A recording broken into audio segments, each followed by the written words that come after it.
How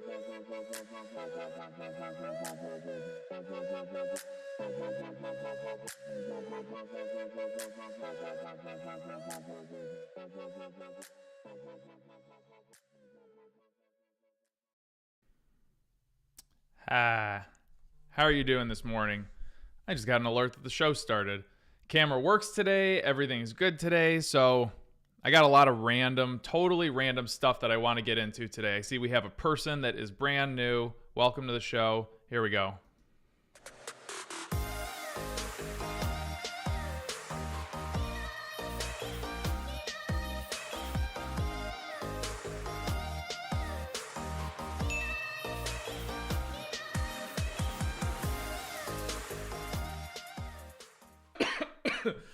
I just burst out laughing at this. Sotan, we will need to readjust my retirement calculator if I want to start skipping my own classes.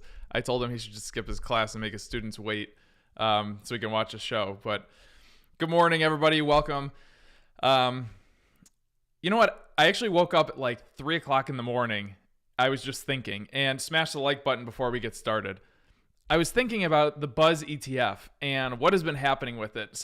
I think somebody texted it to me yesterday, and I was like, I wonder what Buzz is doing. This Buzz ETF IPO'd around, I think it was $25 on the nose. Hello, Paul. I think it was $25 on the nose, and you can see where it is today. And if you look, let's take a look at this chart real quick. This was supposed to be the next big thing. Remember what the Buzz ETF was. It is, it basically goes through Twitter, stock twits, any kind of social media thing, and pulls out what is euphoric at the time. And I mean, to me, I think we have a lot of euphoria in the market. You think this should be doing well. Here we go. High, right? So right above my cursor, it says the high, 25.59. That's been the high. It hasn't touched it since. And that was back on March 16th. So Buzz ETF, yeah, maybe everybody went over to Dogecoin or Dogecoin or whatever the hell you call it. So let's get into some stuff. First thing I want to start with is Pfizer. Pfizer's reporting earnings today. Poor Portnoy. Yeah, he's just the face of it, though. Pfizer reported earnings this morning. Everything looked very good for them. Now, I have a different take on this because I do like the pharmaceutical industry. So here we go. Pfizer boosted its forecast for COVID-19 vaccine. Just notice that every single thing in this article that I'm about to read to you is all COVID-19. Let's not forget what Pfizer was before this. I mean, what they still are, but all the news that drives them nowadays is COVID. So they expected vaccine revenue.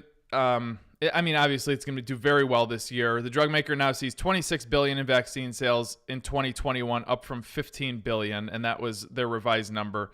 They expect to deliver 1.6 billion doses of COVID shot this year under contracts signed as of mid-April, and will have the capacity to produce at least 3 billion doses by 2022. So obviously, I look at 3 billion and I say, okay, that's almost half of the global population, a little bit less, but there's going to be more than 2 shots that you're going to get. And they already say that down here, the next generation shot. So there's going to be more coming. I have a feeling this is going to come to be like the flu vaccine, an annual upkeep, or whatever you have to say.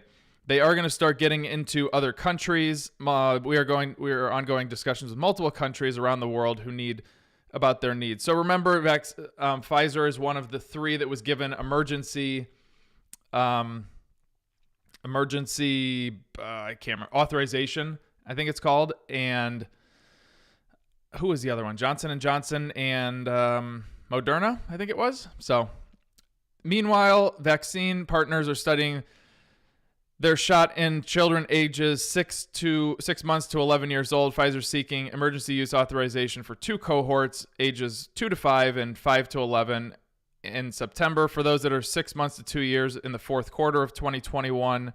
And for those 12 to 15, clearance is imminent. So, yeah, this is they're going to do very well from their vaccines. Now, this is what I want to look at. Going over to the internet, I pulled up Pfizer's pipeline.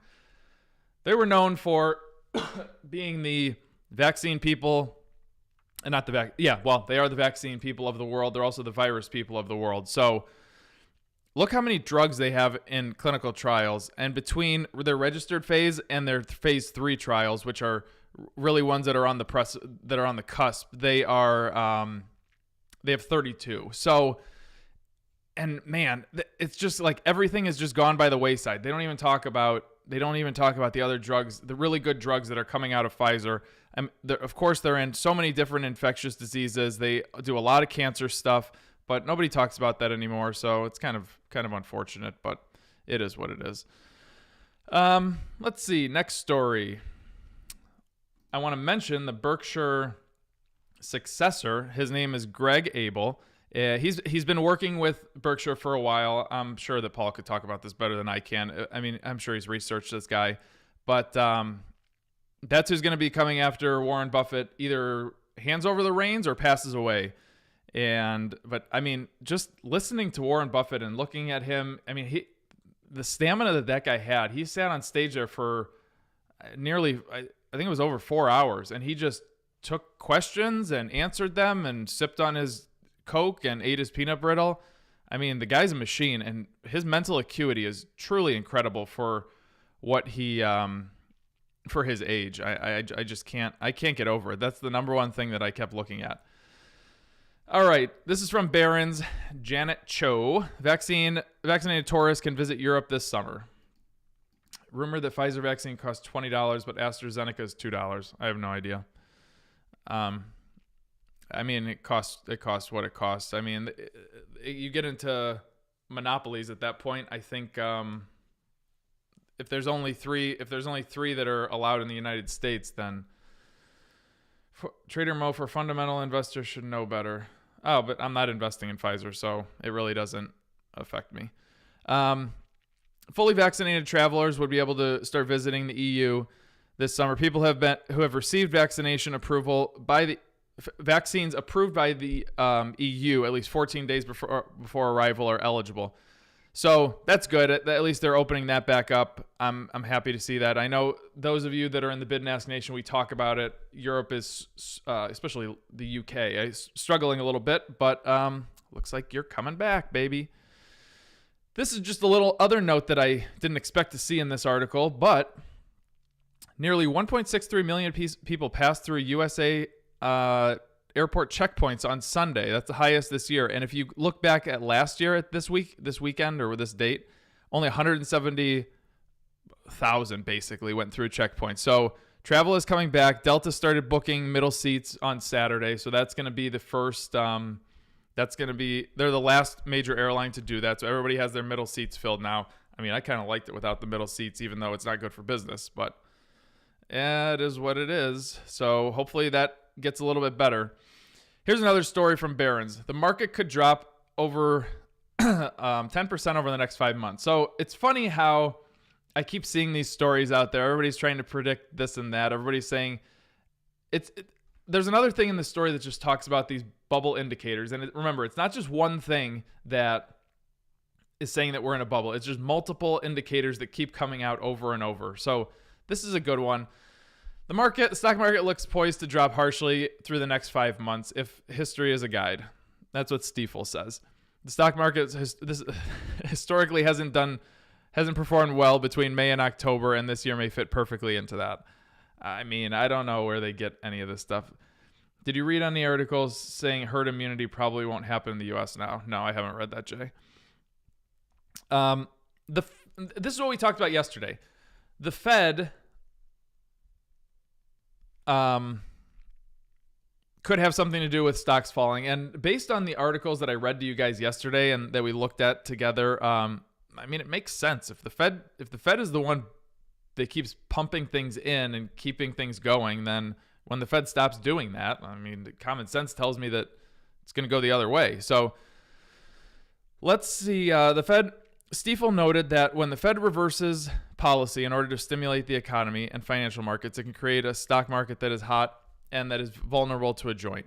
Key moments, if you look back, key moments of Fed easing drove the equity bubble, and that the S&P has risen over 87% from its 2020 low. So they just keep doing it. I don't foresee them stopping. It doesn't seem like when the Fed comes out with their meetings, it doesn't seem like they're going to stop they're going to do whatever they've said they're going to do whatever they have to do to keep this thing going. And that just is what it is. So now many on Wall Street expect the Fed to reduce its size of its asset purchasing program. You know, they've been buying bonds. They've been buying mortgage-backed securities. This is all going to come down. This is all irrelevant. It's all going to come down to interest rates. Interest rates are what is going to be the determinant for all of this. If they raise the interest rates, markets are going to fall. If they don't, they're not. Buffett actually talked over the weekend about the, about the, what was I trying to say here? About interest rates and, I don't know. I lost my train of thought. Okay, next. The stock market is inching towards euphoria, warns a Bank of America analyst. So they go by this sell side indicator, and they are saying that this sell side indicator is saying that people are going to start selling. And it's rose for the fourth consecutive month, and it's nearly 60%, which is a 13-year high. So that, to me, I mean, it's not an end-all be-all, but it's just another thing that you add to basically the cake of things that are just indicators that are saying that everything's getting a little bit out of whack. And I don't think it's really a surprise to anybody except maybe the meme stock traders that things are a little bit out of whack. And the euphoria is real. And we're going to see, I mean, eventually valuations will catch up, and eventually valuations will be the thing that turns the market to kind of knock out all of these meme traders and all of these new people that are in markets, and they're going to learn their lessons the hard way, which is unfortunate, but it's the reality of things, and it happens all the time, and this is just going to be another one of those times. So I wanted to mention this story because I talk about restaurants all the time. When restaurants come back, that's when you're going to see unemployment numbers truly coming back. I mean, we need to reopen. More restaurants need to open that have gone out of business. So this one is looking at the Bloomin' brands, which is Outback, Fleming's, Bonefish, and something else. I'm sure it's somewhere mentioned. Oh, Carrabba's. So there's basically what they're saying is people are getting their stimulus checks and they are going to start spending money. They're buying bigger steaks. They're buying more drinks. And same restaurant sales for Outback and Carrabba's respectively, it has same restaurant sales increased 4.1 and 8.9% year over year. So that's great. Bonefish and Fleming's fell. I mean, they're more expensive, so it's not a total surprise. But things are coming back. I mean, this is a good thing. We get the economies going based on real indicators and not federal spending and pumping markets and this and that. So that is what I got for today. Lumber numbers are up. Let's see. I want to do what you guys want to talk about, and we will go from there. So became a Patreon a couple of days ago. Nothing like seeing a yes in the retirement calculator. Good for you. That's awesome. That retirement calculator is awesome. I'm not logged in right here, but if you join the Patreon, you will get the 8-pillar software included. You get the retirement calculator. You get all of our software that's coming out in the future, with the exception of a few, but that you would need to upgrade for.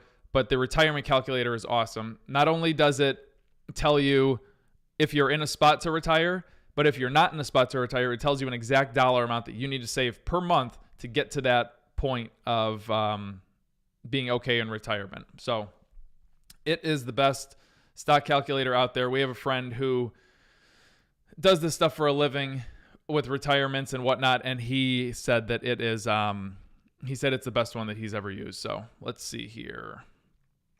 Tickle the like button. That sounds like a great plan. Dun, dun, dun, dun, dun, dun, dun. The middle seat lasted for a month. Okay, all right. Laura, I meant that on a whim, Pfizer for a long term. Yeah. Mo, have you read any articles? Oh, herd immunity. No, I haven't read any articles, Jay, about the herd immunity stuff. Munger should marry old Lizzie and they can share some of the fountain of youth. I don't think that's a great idea.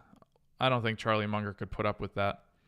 Charlie Munger will be aging at 1% when he hits 100. That's true. I heard Buffett talking about that over the weekend. That's pretty funny.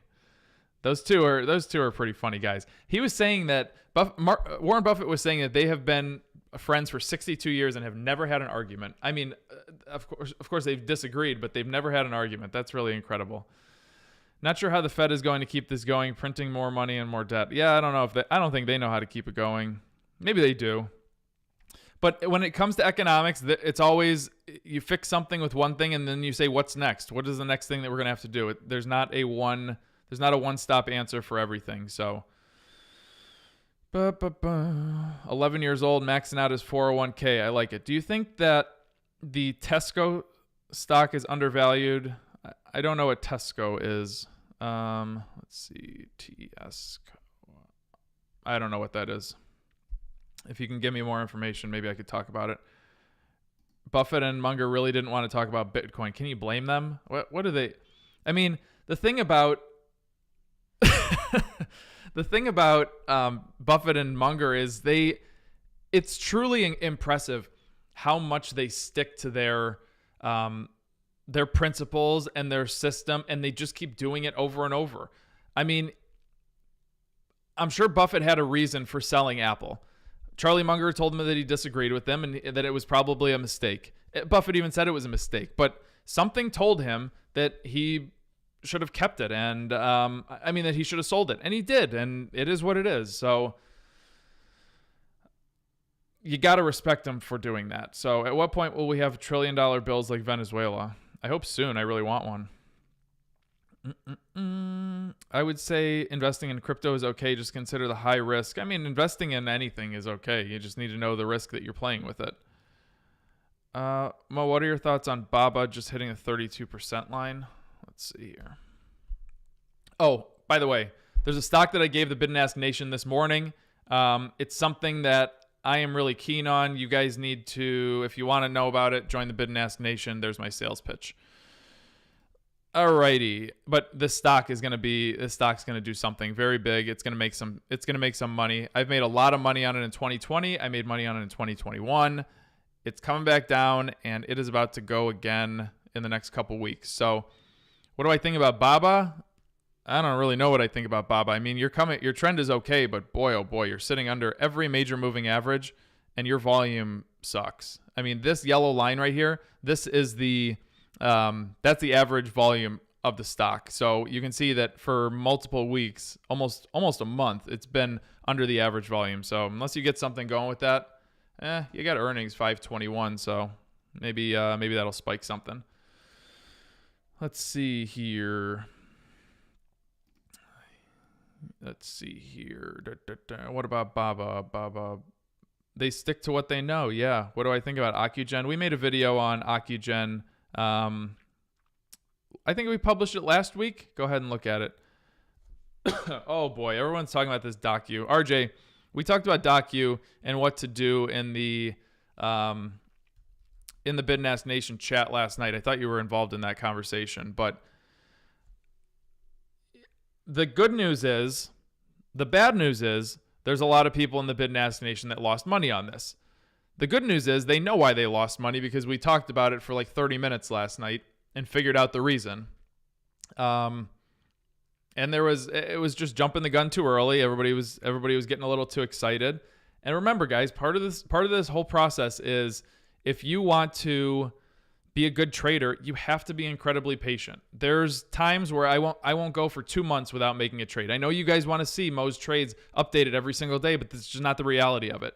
When I find a trade, we're going to capitalize on it, and we're going to wait a long time, and eventually it'll hit, and we'll do very well. But I would rather have one trade that makes me 15% than have to go in and just keep making all these little trades to try to get that 15%. So smash the like button for me, guys. My like button czar isn't here. He's walking in the rain together. What made Mo invest in Mexican real estate? Well, Paul owned 2 homes down there, and he asked me one day, it was like a Thursday. He said, do you want to go to Mexico on Saturday? And I was kind of hesitant, but I went.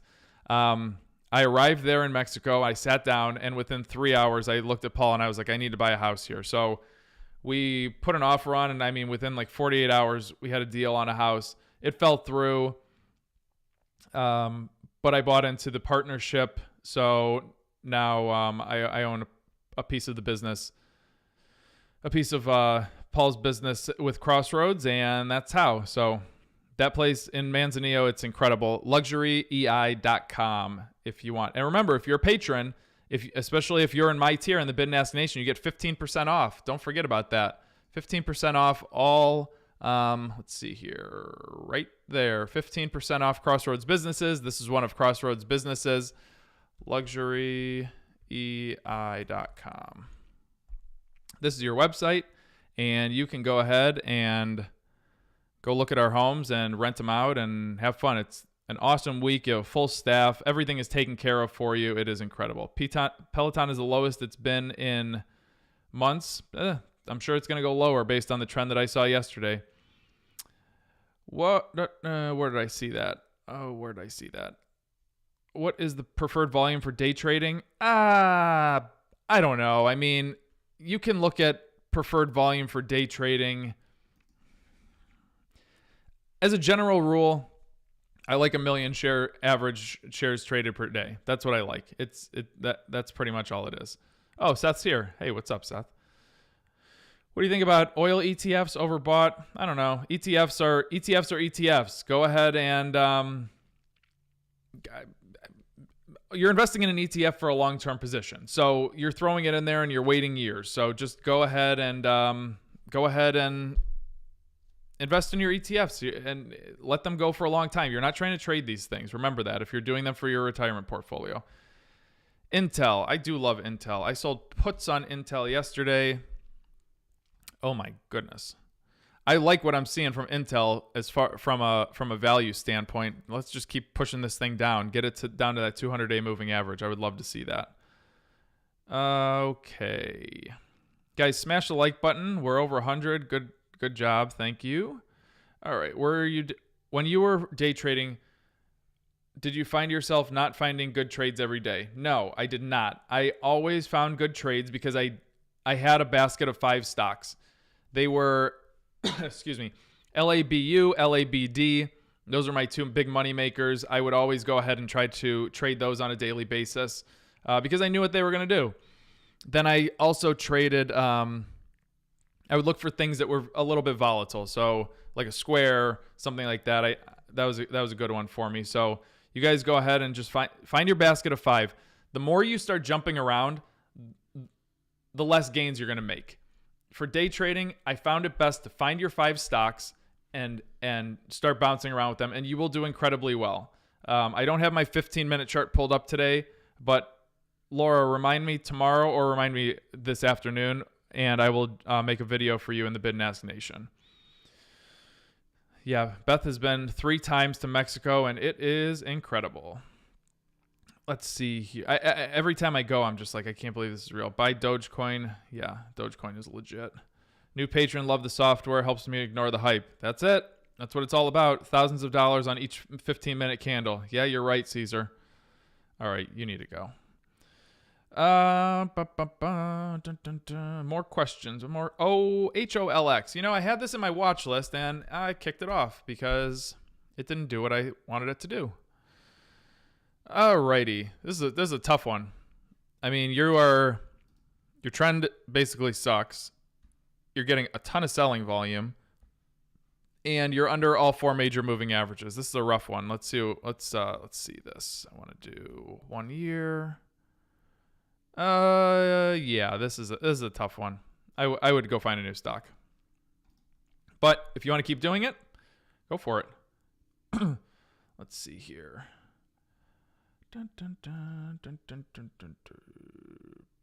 Okay, I am day trading LABU. Yeah, I have a lot of people looking at LABU. LABD is the other one, Caesar. LABD is the inverse of LABU. So with LABU, you cannot go short on it because it's an ETF, and they just don't allow it. It's a three time levered pharmaceutical ETF. So you can't go short on it. But if you want to go short on it, you basically buy the inverse long, and it's LABD. and you can go ahead and short LABU. So I would just always go, and every morning I would go one way or the other with those things, and I did very well for myself till the day that I stopped using stops, and I lost $27,000 in like 15 minutes. But it was a good learning experience because I never day traded without stops again. So, alrighty, tons of resistance here. I mean, tons of support here, but you got to get over all your major moving averages. So that's a tough one.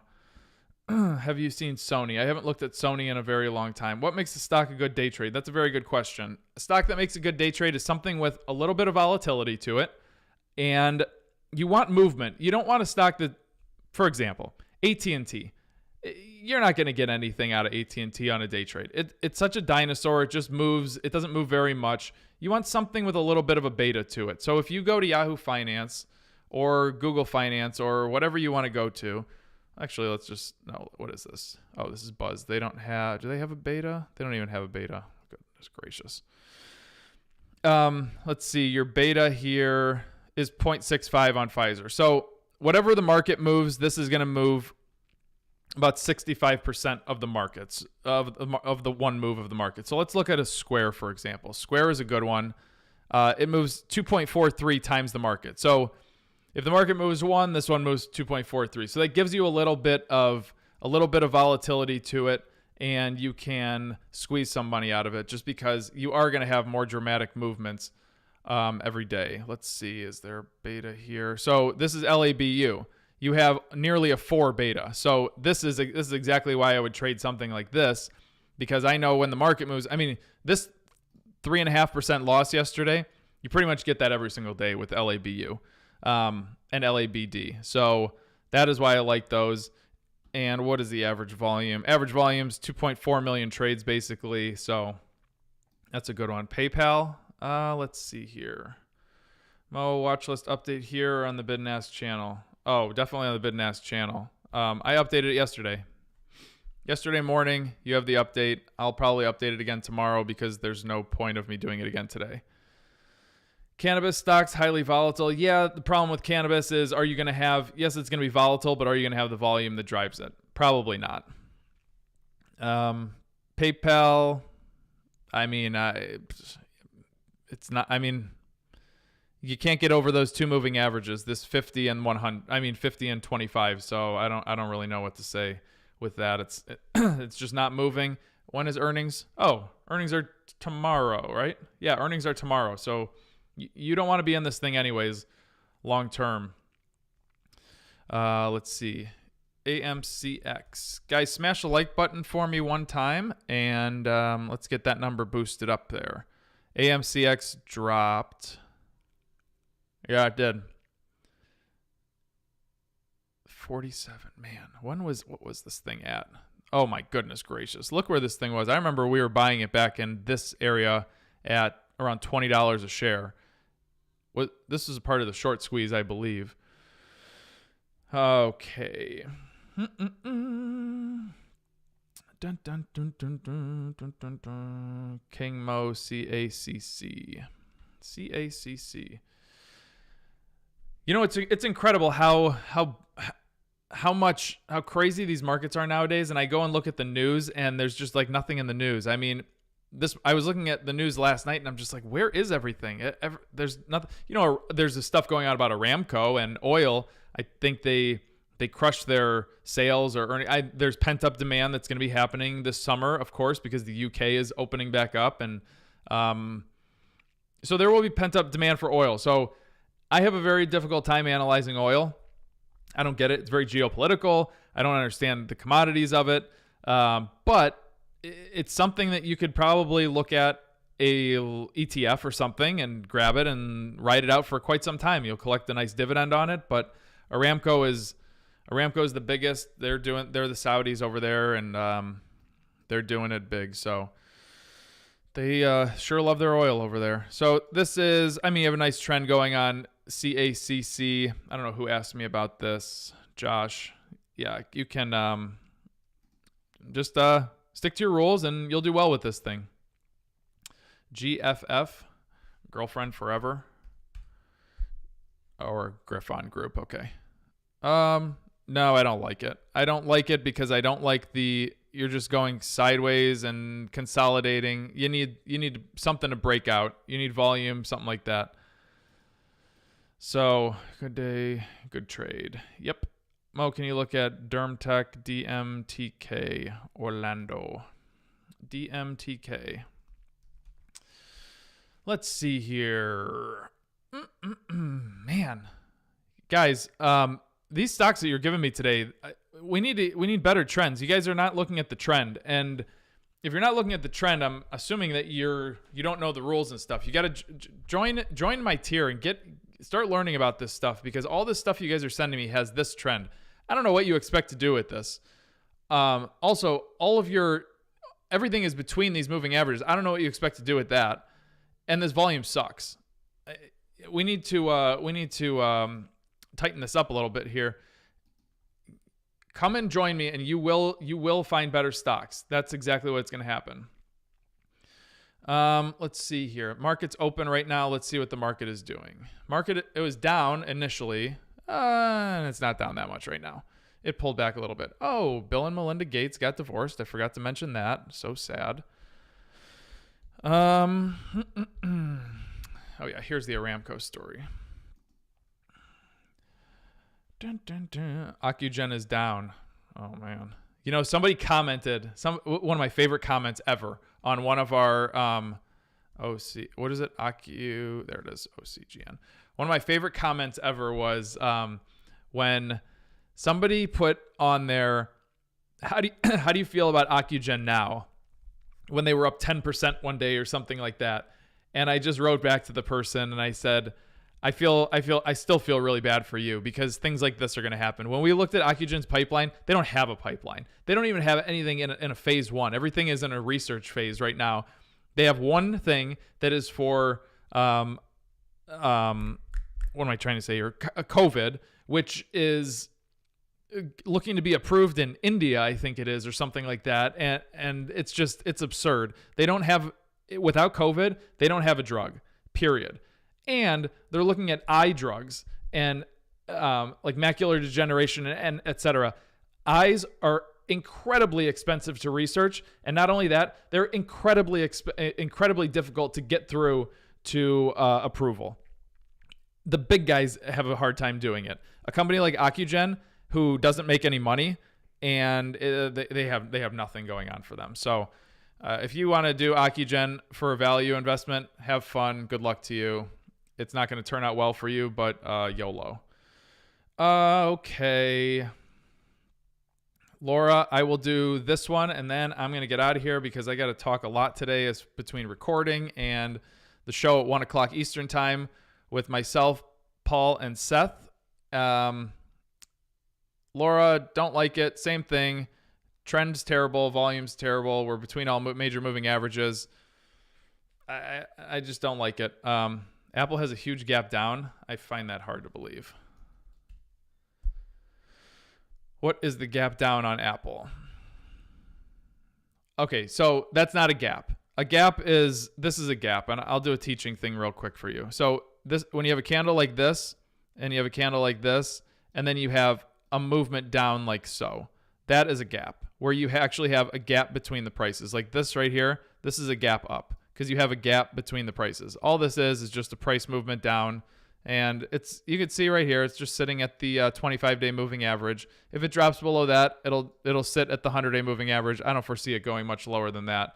So that is that. So you guys have a wonderful day. I'm going to get out of here. I will see you at 1 o'clock on the big show. And then I will see you guys tomorrow morning here. Hopefully there's a little bit more fun news to talk about. And you guys bring me some good questions. Bring me some good stocks. I would love for you guys to bring me some good stocks. I don't know how many spots are left in the Bid and Ask Nation right now. Let's take a look. But once these things are gone, there's 4 left right now, guys. 4 left. If you guys want to pick better stocks, join it. Make some money. On every Friday, we do a show that has to do with showing you guys the money that people are making, and it's truly incredible. I still have the numbers right in front of me right here. $300, $1,100 in a month. Plus 8%, plus 5%, plus 9.3%, plus 15%, plus 5%. It's incredible. So you guys have a great day. I'll talk to you later. Peace.